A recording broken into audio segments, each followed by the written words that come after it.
Hello everyone, welcome to my channel account Guruji. I am professor Sandeep Dikshit और आज हम continue करेंगे अपना previous topic that is process costing. मैंने आपको पिछले वीडियो में बताया था कि 6 स्टेप, अगर आप ये 6 स्टेप फॉलो करोगे तो आपका कभी भी कोई सम गलत नहीं हो सकता। तो आज हम सीखेंगे कि उन 6 स्टेप को यूटिलाइज कैसे करना है। तो वो 6 स्टेप क्या थे? 1. Prepare output table. Step number 2. Prepare process account and debit all expenses. Step number 3. Credit process account with normal loss at the rate scrap value. Step number 4. Calculate CPU. Step number 5. Pass entry for abnormal loss or abnormal gain at the rate CPU. Step number 6. Close the process account and transfer the balance to the next process. Guys, अगर आपको इतना याद है तो आपका ये topic done है, आपके मार्क्स कहीं नहीं जाएंगे। चलो स्टार्ट करते हैं सम्स। हमारे सम में क्या दिया है? Product X is obtained after it passes through 3 distinct process. You are required to prepare process account from the following information. यहां तक इतना तो क्लियर है। कितने प्रोसेस है? 3। ठीक है, आगे देखते हैं। प्रोसेस 1, 2, 3 दिया है और मुझे पर्टिकुलर में एक्सपेंसेस दिया है। मटेरियल एक्सपेंस दिया है, वेजेस दिया है, प्रोडक्शन ओवरहेड। ओके, और क्या दिया है? 1000 यूनिट्स एट द रेट ₹6 पर unit were introduced in process 1। Important, process 1 में स्टार्ट किससे हो रहा है? 1000 यूनिट से। Production overhead to be distributed as 100% of direct wages. ठीक है, जो भी ऊपर लिखा हुआ है। नेक्स्ट और क्या दिया हुआ है? प्रोसेस 1, 2, 3 उसका एक्चुअल आउटपुट दिया है, नॉर्मल लॉस दिया है और स्क्रैप पर यूनिट। चलो स्टार्ट करें हम अपना सम। देखो क्या दिया हुआ था। फर्स्ट मुझे अपना स्टेप फॉलो करना है। देखो ये है मेरा इनपुट टेबल। इनपुट टेबल देखो, आउटपुट टेबल में मैंने बना के रखा है। फर्स्ट इनपुट मेरा फर्स्ट कितना दिया हुआ है? Input is 1000 units. तो आउटपुट टेबल में जो भी रिकॉर्ड होता है किस पे रिकॉर्ड होगा? हमेशा यूनिट्स में रिकॉर्ड होगा। तो देखो इनपुट कितना है मेरा? 1000 यूनिट्स। नॉर्मल लॉस कितना बोला है? 5%। तो 5% ऑफ 1000, तो 1000 का 5% कितना हो जाएगा? 50। 1000 minus 50 that is 950। Actual output देखो, एक्चुअल आउटपुट मेरे सम में दिया है क्या? 950। तो 950 नॉर्मल आउटपुट, एक्चुअल आउटपुट दोनों 950 है। तो ना ही एबनॉर्मल लॉस हुआ है ना ही एबनॉर्मल गेन है। तो ये हो गया मेरा स्टेप नंबर 1। नोट, मैं सिर्फ अपने स्टेप फॉलो करने वाला हूं गाइज और मेरा पूरा का पूरा सम प्रिसाइज राइट होगा। ये हो गया step number 1। Step number 2, prepare process account. ये देखो मैंने प्रोसेस अकाउंट बना के रखा है। And debit all expenses. तो मेरा पहला एक्सपेंस क्या है? देखो 1000 यूनिट एट द रेट 6 पर यूनिट। तो मैं लिख रहा हूं to input material. To input material कितना बोला है? 1000। उसका रेट है 6 रुपीज, वैल्यू हो गई 6000। और क्या एक्सपेंस दिया हुआ है? नेक्स्ट एक्सपेंस है मेरा टू मटीरियल। तो मैं लिख रहा हूं मटीरियल कितना दिया है? वैल्यू है उसकी 5200। तो मैंने रिकॉर्ड कर दिया 5200। Next expense to wages. तो मैं लिख रहा हूं वेजेस और उसकी वैल्यू है 4000। तो ये हो गई 4000। नेक्स्ट एक्सपेंस है ओवरहेड, प्रोडक्शन ओवरहेड। तो मैं लिख रहा हूं टू प्रोडक्शन, एक काम कर रहा हूं शॉर्ट फॉर्म में लिख देता हूं, प्रोडक्शन ओवरहेड। प्रोडक्शन ओवरहेड कितना दिया है? प्रोडक्शन ओवरहेड दिया है मुझे 4000। तो मैं वो भी हो गया 4000। ये हो गए मेरे एक्सपेंसेस। तो step number 2 complete. Step number 3, credit process account with normal loss eight the rate scrap value. तो मैं प्रोसेस अकाउंट के क्रेडिट में जाके लिख रहा हूं बाय नॉर्मल लॉस। कितना क्वांटिटी है? देखो क्वांटिटी मैंने ऊपर लिखा हुआ है। नॉर्मल लॉस का क्वांटिटी कितना है? 50। तो 50 eight the rate scrap value. देखो क्वेश्चन में लिख के दिया है स्क्रैप वैल्यू कितना है मेरे पास? 4। तो 50 इंटू 4 दैट इज 200 रुपीज। इतना क्लियर है? चलो मैं एक काम करता हूं, यहां पर सबको ₹200। Next step number 4, calculate CPU. तो देखो सीपीयू का मैंने यहाँ फॉर्मूला लिख के रखा है, that is total cost minus normal loss upon normal output. तो मेरा टोटल कॉस्ट कितना, देखो ये डेबिट साइड का जो भी टोटल है इसे क्या बोलते हैं, टोटल कॉस्ट, दैट इज 19,200। तो मैं लिख रहा हूँ 19,200 minus normal loss, normal loss कितना है 200, तो मैं लिख रहा हूँ यहाँ पर 200 अपॉन नॉर्मल आउटपुट। देखो यहाँ पर लिखा है नॉर्मल आउटपुट कितना है 950, तो ये रहा मेरा 950। कितना मिलेगा, ये कैलकुलेट कर देता हूँ, एंड आंसर इज ₹20। तो ये हो गया स्टेप नंबर 4।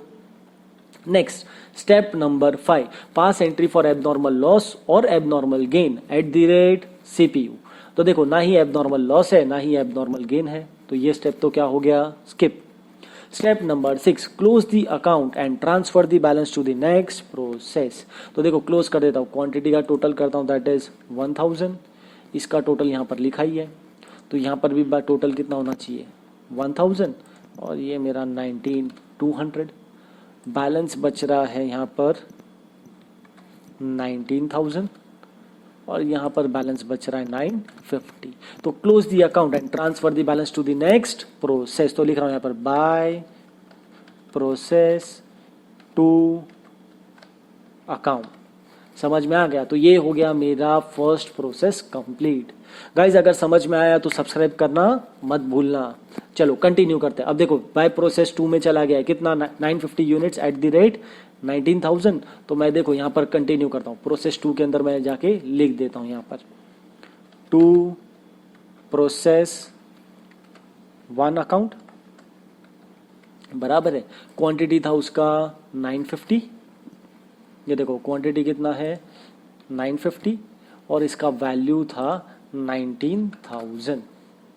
क्लियर। अब वापस से प्रोसेस 2 स्टार्ट होता है, वापस से वही सेम 6 स्टेप फॉलो करेंगे। First step prepare output table. तो ये रहा मेरा आउटपुट टेबल।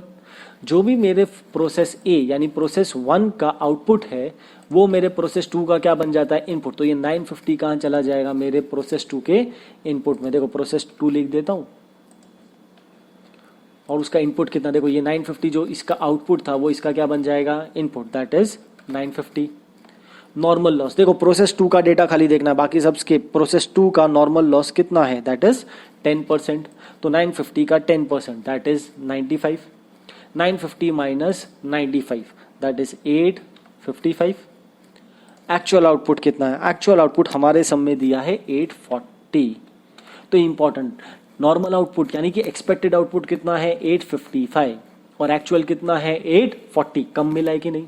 तो क्या होगा, मैंने सोचा था 855 यूनिट्स लेकिन मिला कितना 840, तो 15 यूनिट्स का क्या हो गया लॉस। तो इसी को बोलते हैं एबनॉर्मल लॉस। समझ में आया एबनॉर्मल लॉस कैसे मिल गया। Step number 1 complete. Step number 2 वापस से देखो, ये प्रोसेस 2 अकाउंट है। Step number 2 debit all expenses. तो देखो स्टार्ट करता हूं, डेबिट ऑल एक्सपेंस में क्या है, पहला 2 मटेरियल। तो मैं लिख रहा हूं 2 मटेरियल, वैल्यू है उसकी 4000 नहीं 3960। तो मैं लिख रहा हूं मटेरियल की वैल्यू है इधर 3960। नेक्स्ट एक्सपेंस है मेरे पास 2 वेजेस। तो मैं लिख रहा हूं 2 वेजेस। एक्सपेंस कितना दिया है 6000, तो ये हो गया 6000। नेक्स्ट एक्सपेंस है 2 प्रोडक्शन ओवरहेड। तो मैं प्रोडक्शन ओवरहेड, उसकी भी वैल्यू है 6000, तो ये लिख रहा हूँ 6000। गाइस कंफ्यूजन है तो देखो बाजू में मैंने सम रखा है, ध्यान से देख लो। कहीं पर भी कंफ्यूजन है वहीं पर पॉज कर दो, क्वेश्चन रीड करो। कहीं पर आपको ऐसा नहीं लगना चाहिए करके मैं बहुत फास्ट जा रहा हूँ, कहीं पर भी लग रहा है फास्ट जा रहा हूँ, आप साइड में क्वेश्चन इसलिए रखा है मैंने ताकि आप कंटिन्यूसली क्वेश्चन को रेफर कर सको। तो ये हो गया step number 2 debit all expenses. Step number 3 credit process account with normal loss eight the rate scrap value. तो प्रोसेस 2 में देखो credit with normal loss eight the rate scrap value. तो प्रोसेस 2 का नॉर्मल लॉस कितना है, ये देखो normal loss process 2 का कितना है 95 यूनिट्स। तो मैं लिख रहा हूं इधर क्वांटिटी के अंदर 95 units at the rate scrap value. Scrap value कितना है 8 rupees.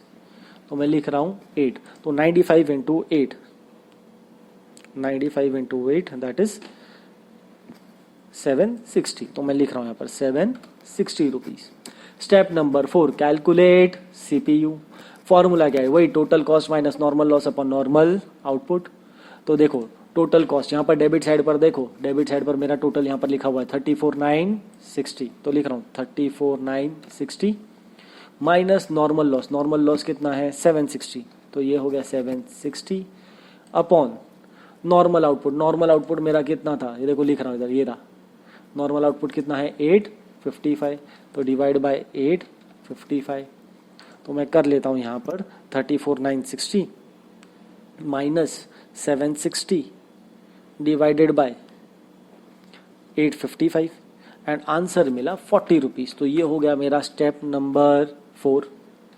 Step number 5, pass journal entry for abnormal loss और abnormal gain at the rate CPU. तो मेरे प्रोसेस 2 अकाउंट में क्या था, एबनॉर्मल लॉस था, ये देखो ये रहा एबनॉर्मल लॉस था। कितना एबनॉर्मल लॉस है 15 यूनिट्स, तो मैं लिख रहा हूँ ये देखो एबनॉर्मल लॉस की एंट्री क्या होती है गाइज, याद रख लो एबनॉर्मल लॉस की एंट्री होती है abnormal loss account debit to process account. तो यहां पर क्या आएगा, प्रोसेस अकाउंट के क्रेडिट में आएगा, तो लिख रहा हूं by abnormal loss, abnormal loss बराबर है कितना था abnormal loss, that is 15 units, और उसका रेट कितना है एट द रेट सीपीयू। तो रेट सीपीयू देखो यहां पर निकाल के रखा है 40, तो 15 into 40 that is 600 rupees. Step number 5 complete. Step number 6, close the account and transfer the balance to the next process. तो ये लो मैं क्लोज कर देता हूँ, ये देखो इस साइड का टोटल कितना हो गया 950, यहाँ का टोटल है 34,960, यहाँ पर भी लिख देता हूँ 950, यहाँ पर टोटल है 34,960, तो बैलेंस कितना बचेगा that is 34,960 minus 760 minus 600 that would be 33,600। यहीं पर 950 माइनस 95 माइनस 15 840, तो मैं लिख रहा हूं यहाँ पर 840। देखो ये हमेशा जो 840 यहाँ पर जो क्वांटिटी आएगी ना, ये हमेशा वही क्वांटिटी होगी जो आपका एक्चुअल आउटपुट था, ठीक है। तो ये देखो यहाँ पर कंटिन्यू करते हैं, that is 840। 6 step, close the account and transfer the balance. देखो ये आपका क्या है, बैलेंस है, तो ये बैलेंस जो है ये कहाँ जाएगा आपके नेक्स्ट प्रोसेस में। तो इधर लिख रहा हूँ बाय प्रोसेस 3 अकाउंट। समझ में आया, वंस अगेन मैंने वही सेम 6 स्टेप किए और मेरा प्रोसेस 2 क्या हो गया, कंप्लीट। अब जाएंगे प्रोसेस 3 में। तो प्रोसेस 2 से प्रोसेस 3 में कितना गया है, देखो यही गया है कि नहीं, तो ये यहाँ पर इसका सेकंड इफेक्ट इधर ही दे देता हूं मैं, 2 प्रोसेस 2 अकाउंट। देखो 2 प्रोसेस 2 अकाउंट में कितना था, मेरे को पहले ही बोला गया दैट इज 850 यूनिट्स, तो मैं लिख रहा हूँ सॉरी 840 यूनिट्स, और उसकी वैल्यू थी मेरे लिए 33,600। वापस से अभी प्रोसेस 3 अकाउंट बना रहा हूँ, सेम 6 स्टेप। अगर मैंने बोला था 6 स्टेप फॉलो करो, हर सम क्या हो जाएगा, easy. Step number 1, prepare output table. तो देखो ये रहा ऊपर मेरा आउटपुट टेबल, जो भी प्रोसेस 2 का आउटपुट था, ये देखो प्रोसेस 2 का आउटपुट कितना है 840, वो मेरे प्रोसेस 3 का क्या बन जाएगा, इनपुट। तो कितना है 840 यूनिट्स। नॉर्मल लॉस कितना बोला है, सम में नॉर्मल लॉस बोला है 15%, तो 840 का 15%, तो देखो 840 का 15% इज 126, डन। तो 840 माइनस 126, ठीक है, तो कितना मिलता है, दैट इज 714।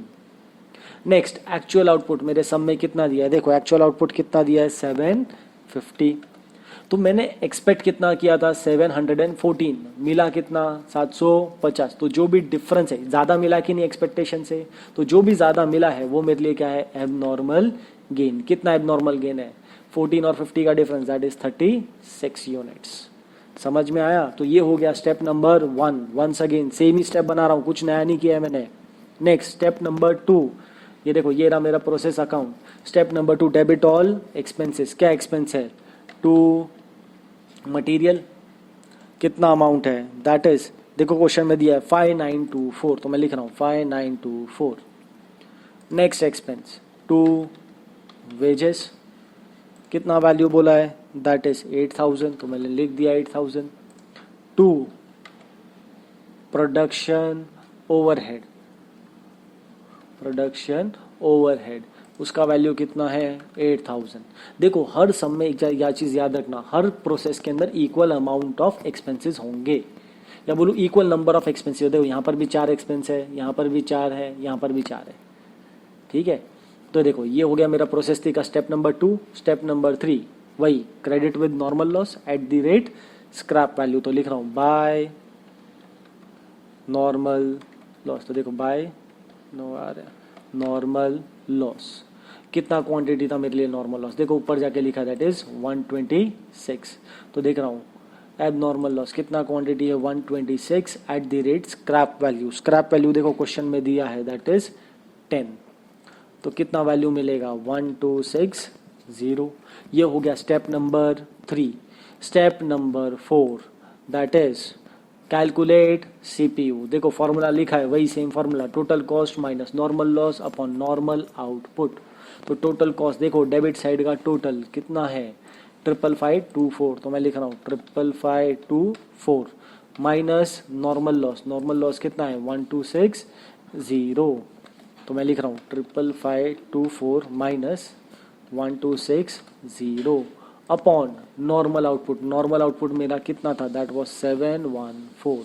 कंफ्यूजन है तो ये देख लो, ये रहा नॉर्मल आउटपुट दैट इज 714। कितना मिलेगा 555 माइनस 1260 अपॉन 714 दैट इज 76। तो ये हो गया step number 4। Step number 5 pass entry for abnormal loss और एबनॉर्मल गेन। इस बार मेरे सम में क्या है, इस बार मेरे सम में क्या है एबनॉर्मल गेन। देखो प्रोसेस 3 के अंदर मुझे क्या हुआ है एबनॉर्मल गेन।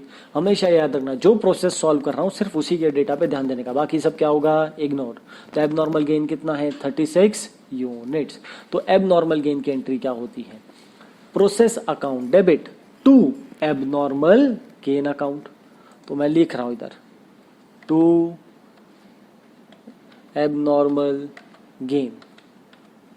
कितना था abnormal gain that is 36 units. कितने रेट पे लोगे 76। तो 36 इंटू 76 देखो कितना मिलता है 36 इंटू 76 दैट इज 2736। तो लिख रहा हूं उधर 2736। ये हो गया step number 5। Step number 6 close the account and transfer the balance to the next process.